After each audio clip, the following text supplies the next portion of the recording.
Assalamualaikum warahmatullahi wabarakatuh. Kembali lagi di kanal saya, Jude Eleven. Apa kabar kalian semua? Semoga dalam keadaan sehat, bahagia, dan rezekinya selalu dilancarkan. Amin ya robbal alamin. Saya doakan bagi Anda yang belum mempunyai usaha atau bisnis, semoga segera mempunyai usaha atau bisnis. Dan bagi Anda yang sudah mempunyai usaha atau bisnis, semoga usahanya atau bisnisnya semakin lancar dan sukses selalu. Amin. Baik, pada kesempatan yang baik ini, saya ingin menjawab pertanyaan-pertanyaan yang ada di kolom komentar yang belum sempat saya jawab, khususnya di video-video sebelumnya pembahasan mengenai menjadi agen JNE, dan kita kupas lagi bagaimana caranya untuk menjadi agen JNE. Tonton terus video saya sampai habis. Baik, pertanyaan yang pertama adalah,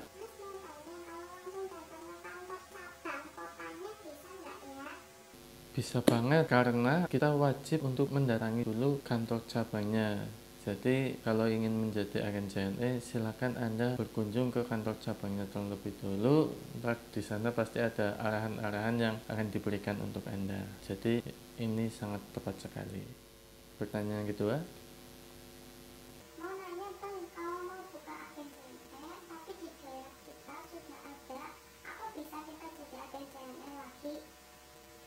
tentunya bisa, asalkan radiusnya 1 km.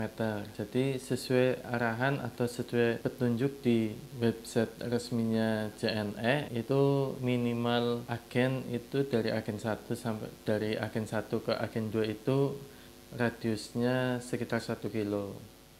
Oke, lanjut ke pertanyaan ketiga.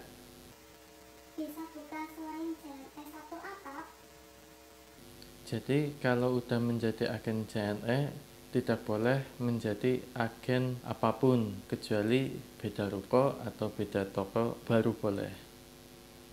Baik, pertanyaan yang berikutnya. Dan kalau kita sebagai agen, apakah kita yang kerja langsung atau ada karyawan dari JNE langsung kerja? Jadi pertanyaan yang ini bisa Anda bekerja sendiri atau Anda mempekerjakan orang atau ada karyawan. Tapi kalau dari JNE cabang tidak ada ibaratnya karyawan yang datang dari agen cabangnya. Jadi kalau menjadi agen itu terserah Anda sendiri mau dikasih karyawan atau tidak, itu tergantung Anda sendiri. Baik, pertanyaan yang berikutnya.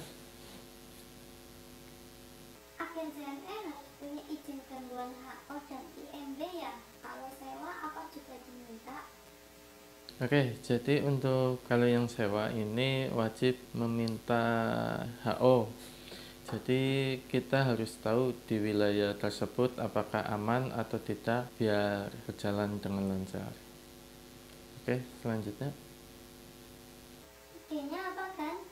Aduh, kalau IG-nya itu tinggal tulis aja Jude Eleven, di situ ada lah. Tapi ini juga baru sih IG-nya. Tapi silakan kunjungi Jude Eleven. Ntar di deskripsinya saya akan tuliskan. Kunjungi ya guys. Terus langsung pertanyaan berikutnya. Syaratnya harus memiliki CV ya mas, nggak bisa perorangan. Jadi syaratnya itu sekarang bisa perorangan. Mungkin kalau yang CV itu syarat yang dulu. Anda kunjungi aja di jne.co.id. Di situ tertulis banyak syaratnya, dan kalau perorangan itu sangat diperbolehkan. Lanjut pertanyaan yang berikutnya. Kalau menjadi agen itu perlu orang untuk jadi kurir atau enggak ya kak?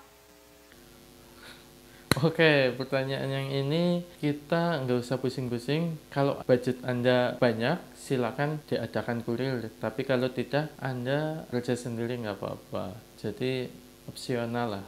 Anda bekerja sendiri boleh, ada karyawan juga boleh. Lanjut pertanyaan yang berikutnya. Proses dari awal bagaimana kak sampai bisa operasional? Lalu perhitungan barang dari mobil sistemnya bagaimana pak? Waduh, untuk pertanyaan ini sangat menarik sekali. Jadi untuk awalnya saya ini jadi telepon ke customer service di Jakarta. Saya buka di website jne.co.id. Nah, di situ Anda masuk aja ke karir. Nah, di situ ntar kan ada persyaratan banyak sekali. Nah, saat itu saya langsung telepon aja ke CS-nya, yaitu Jakarta Pusat.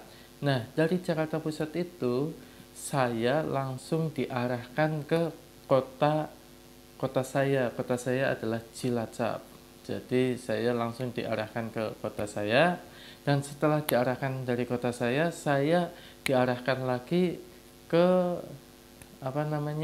ke cabang JNE terdekat. Nah, di cabang JNE terdekat saya konsultasi dan berbincang-bincang banyak di sana. Setelah itu saya harus menyediakan tempat dan ya, persyaratan harus dipenuhi lah, intinya seperti itu sih. Sampai sekarang alhamdulillah sudah jadi agen JNE-nya saya. Mungkin simpelnya seperti itu pertanyaan yang ini. Lanjut pertanyaan yang berikutnya. Kalau hanya pakai laptop bisa nggak, Kang? Waduh, kalau pakai laptop ini bisa, tapi bahaya juga sih. Soalnya ketentuannya udah ada. Jadi wajib pakai komputer. Ya, lanjut. Pertanyaan berikutnya. Kan itu kalau yang ngambilin atau ngantar barang dari JNE-nya, atau kita sendiri yang ngantar? Jadi kalau udah menjadi agen JNE, ntar kita hanya menjadi pengepul barang atau menerima barang dari orang. Apabila ada yang ingin maketin untuk keluar kota, nah itu lewatnya kita. Nah, kalau kita udah di pool, biasanya entar dari cabang itu barang kita diambil. Jadi kita nggak usah pusing-pusing mau mengantar ke cabangnya. Oke, lanjut pertanyaan berikutnya. Om terus nanya, kalau kita yang jaga sendiri nggak usah karyawan apa boleh? Oke, saya juga serius untuk menjawab Anda. Jadi, kalau Anda ingin menjaga sendiri, sangat diperbolehkan. Yang penting sesuai SOP-nya. Jadi, ini kalau menurut saya ini sangat baik karena saya juga menjaga sendiri. Nah, kita kalau udah tahu sistem kerjanya, bagaimana kita mengaturnya, baru kita mengambil atau adakan karyawan. Lanjut, pertanyaan berikutnya. Di video ada dipajang catangan juga ya Om, aku boleh jalan barang sendiri juga ke pihak JNE? Waduh, kalau pertanyaan yang ini sangat gimana ya? Sebenarnya sih nggak boleh, tapi karena saya ingin menaikkan omset untuk JNE, jadi saya pajangan ini saya jual untuk online. Jadi onlinenya saya entar saya kirim lewat JNE-nya saya. Jadi keuntungannya 2 kali lipat. Dari pengirimannya dapat, dari barangnya juga dapat. Jadi strategi untuk menaikkan omsetnya, saya memakai strategi ini, jualan online juga. Oke, yang terakhir. Namanya ada dua ya Mas, juga nyamperin ke tempat pengirim. Benar sekali, ini adalah strategi saya juga. Jadi saya mengambil barang agar orangnya juga menjadi lebih nyaman dan omset saya pun bisa naik gratis. Jadi sekarang zamannya online, orang-orang pun zamannya di rumah-rumah. Jadi banyak sekali orang yang malas keluar. Nah, kesempatan baik untuk kita apabila orang tersebut malas, kita ambil aja barangnya. Jadi memudahkan pelanggan kita. Semakin pelanggannya semakin dipermudah, pastinya semakin nyaman dan ingin kembali ke JNE kita. Mungkin cuman itu yang saya sampaikan. Cukup sekian. Terima kasih. Wassalamualaikum warahmatullahi wabarakatuh.